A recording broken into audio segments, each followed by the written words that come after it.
Hello everyone. आज की class में हम क्लाइमेटोलॉजी में वर्षा के वितरण को प्रभावित करने वाले कारकों को विस्तार से समझेंगे। ठीक है, आज की क्लास में हम जानेंगे कि हमारी वर्षा को कौन कौन से कारक प्रभावित करती हैं। ठीक है, बहुत इंपॉर्टेंट क्लास है ये। UGC NET, MP SET, MP TET, KBS, NBS, PGT exam के लिए बहुत ही इंपॉर्टेंट है। जो स्टूडेंट हमारे क्लास में नए हैं वो हमारा चैनल सब्सक्राइब जरूर करें, लाइक भी करें और अपने दोस्तों को ज़्यादा से ज़्यादा शेयर करें, जिससे उनको भी लाभ हो, उनको भी पता चले कि वर्षा को कौन कौन से कारक प्रभावित करती हैं। ठीक है, ठीक है गाइस। तो गाइस अब हम स्टार्ट करते हैं वर्षा के वितरण को प्रभावित करने वाले कारक। Factors affecting the distribution of rainfall. पहला कारक है आर्द्रता की आपूर्ति, ह्यूमिडिटी सप्लाई। यह हमारी वर्षा को प्रभावित करने वाला महत्वपूर्ण कारक है।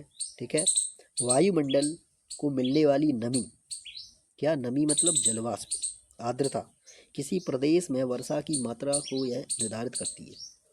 ठीक है, उष्णकटिबंधीय क्षेत्रों में वाष्पीकरण अधिक होता है, ट्रॉपिकल एरियाज में वाष्पीकरण अधिक होता है, क्योंकि वायुमंडल को इस क्षेत्र से सर्वाधिक नमी की आपूर्ति होती है। ठीक है, तटीय भागों में भी आंतरिक भागों की अपेक्षा अधिक नमी होती है। ठीक है, महाद्वीपों के तटीय भागों में आंतरिक भागों की अपेक्षा अधिक नमी होती है। ध्रुवीय प्रदेशों में वाष्पीकरण बहुत कम होता है, क्योंकि वहाँ पर वर्षा कम होती है, वहाँ पर सूरज की रोशनी कम पड़ती है, इसलिए वहाँ पर वाष्पीकरण कम होता है और वर्षा भी कम होती है। ठीक है, तो ये बहुत ही महत्वपूर्ण कारक है, हमारी वर्षा को प्रभावित करता है। नेक्स्ट फैक्टर है पवनों की दिशा, डायरेक्शन, विंड डायरेक्शन। वर्षा के वितरण में पवनें महत्वपूर्ण कारक हैं।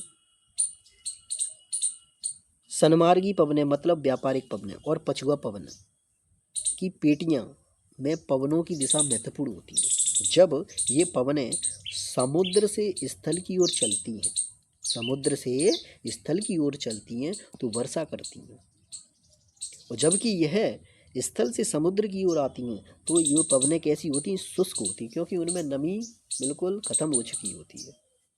ठीक है, आगे समझ में। उच्च अक्षांशों से निम्न अक्षांशों की ओर चलने वाली पवनें कैसी होती हैं, गर्म होती हैं, अतः बहुत कम वर्षा करती हैं।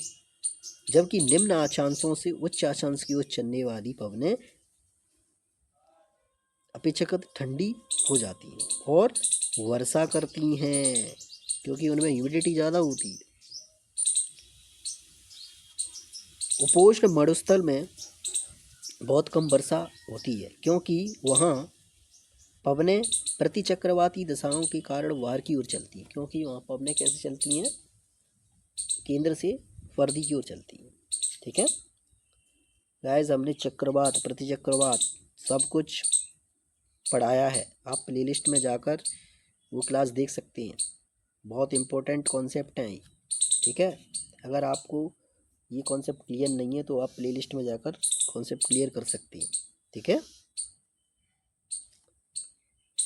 और अगर आपको ये क्लास अच्छी लग रही हो तो लाइक सब्सक्राइब जरूर करें और अपने दोस्तों को ज़्यादा से ज़्यादा शेयर करें, जिससे उनको भी लाभ हो। ठीक है, धन्यवाद। अब नेक्स्ट फैक्टर कौन सा है, महासागरीय जलधाराएं। ओशन करेंट्स भी हमारी वर्षा को बहुत ही प्रभावित करती हैं। ठीक है, बहुत ही महत्वपूर्ण फैक्टर है। महासागरीय जलधाराएं शीत उष्ण दो प्रकार की होती हैं। शीत जलधाराओं वाले क्षेत्रों में आर्द्रता का अभाव होता है, जलवाष्प की कमी होती है, जिससे इन धाराओं के प्रभाव क्षेत्र में वर्षा कम होती है।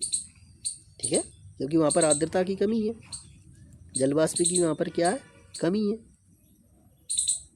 इसके विपरीत उष्ण जलधाराओं वाले क्षेत्रों में विशिष्ट आर्द्रता ज़्यादा होती है। जिससे इन धाराओं के प्रभाव क्षेत्र में वर्षा तुलनात्मक रूप से बहुत ज़्यादा होती है। ठीक है, आगे समझ में। तो गाइस आज की क्लास में हमने वर्षा के वितरण को प्रभावित करने वाले कारकों को विस्तार से समझा। ठीक है, बहुत ही इम्पोर्टेंट है, यहाँ से क्वेश्चन पूछा जाता है। पूछ लेते हैं कि वर्षा को कौन कौन से कारक प्रभावित करते हैं, निम्नलिखित में से कौन सा कारक प्रभावित नहीं करता है, ऐसे क्वेश्चन बनते हैं। ठीक है, तो आप एक एक स्टेटमेंट को अच्छे से नोट करो और ध्यान से देखो क्लास को। ठीक है, आपका हर कॉन्सेप्ट क्लियर होगा। ठीक है, तो गाइस अगर आपको ये क्लास अच्छी लगी हो तो हमारा चैनल सब्सक्राइब जरूर करें, ज़्यादा से ज़्यादा शेयर करो और कमेंट जरूर करना। आपका फीडबैक हमारे लिए बहुत ज़रूरी है। ठीक है, और आप ऐसी हमारी क्लास में निरंतर और अंत तक बने रहें। ठीक है, निरंतर बने रहोगे तो आपका हर कॉन्सेप्ट क्लियर हो जाएगा। ठीक है, धन्यवाद।